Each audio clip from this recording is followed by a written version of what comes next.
Friends ఇప్పటిదాకా మనం చాలా న్యూస్ చూసాం, చాలా కథలు విన్నాం. అభిమాని ఫ్లెక్సీ కడుతూ చనిపోతే వాళ్ళ ఇంటికి వెళ్ళి ఏడ్చినటువంటి హీరోల్ని, అభిమానులు ఆపదలో ఉంటే ఆదుకున్నటువంటి హీరోలను చూసాం. కానీ ఇప్పుడు జరిగిందైతే చరిత్ర మాట్లాడుకుంటుంది అనమాట. చరిత్రలో ఎప్పటికీ కూడా మర్చిపోదు. విషయంలోకి వెళ్ళినట్లయితే కౌశిక్ అనేటటువంటి ఈ అబ్బాయి బ్లడ్ క్యాన్సర్తో బాధపడుతుండో ఇంకా కొన్ని రోజులే అని చెప్పి డాక్టర్లు అయితే తేల్చి చెప్పేశారనమాట. ఇతన్ని బతికించడానికి చాలా డబ్బులు అయితే ఖర్చు అవుతాయి. దానికోసం మేము ఏం చేయలేకపోతున్నాం అని చెప్పి ఆ కన్న తల్లిదండ్రులు మీడియా ముందుకు వచ్చి ఏడ్చినప్పుడు చాలామందికి కళ్ళమట అయితే నీళ్ళు తిరిగాయి ఫ్రెండ్స్. సో మరణం కొద్ది దూరంలోనే ఉంది. ఏమని కోరుకుంటాం, నేను బతకాలని కోరుకుంటాను, నన్ను ఎలాగైనా బతికించండమ్మా అని అడిగే వాళ్ళని చూసాం.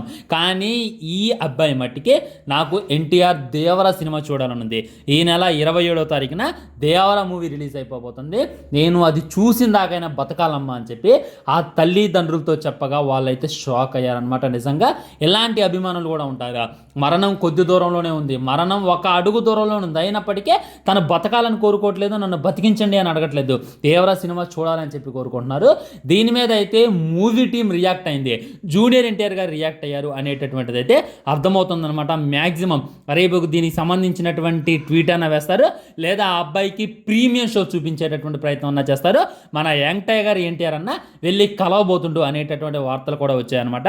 ఆబ్వియస్లీ మనమైతే ఒక వీడియో చేసామన్నమాట, అది కూడా బాగా వైరల్ అయింది. ట్విట్టర్లో ఉండొచ్చు, ఎన్టీఆర్ ఫ్యాన్స్ అయి ఉండొచ్చు, గ్రూపుల్లో ఉండొచ్చు, ఫుల్గా షేర్ చేయడం వల్ల ఈ విజయాన్ని అయితే సాధించి చెప్పుకోవచ్చు.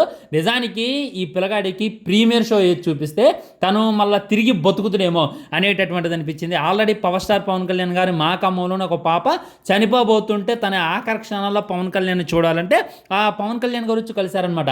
ఆ తర్వాత ఆ పాప మరణాన్ని జయించింది. అదేవిధంగా ఈ అబ్బాయి కూడా మరణాన్ని జయించాలి, తిరిగి బ్రతకాలి అని చెప్పి నేనైతే మనస్ఫూర్తిగా కోరుకుంటున్నా. దయచేసి ఎన్టీఆర్ అన్నదాకా పోయేదాకా ఈ వీడియో షేర్ చేయండి, మూవీ టీం పోయేదాకా షేర్ చేయండి. మ్యాక్సిమం వాళ్ళకి తెలిస్తే అవసరం లేదు, తెలియకపోతే షేర్ చేయండి ఫ్రెండ్స్ ప్లీజ్.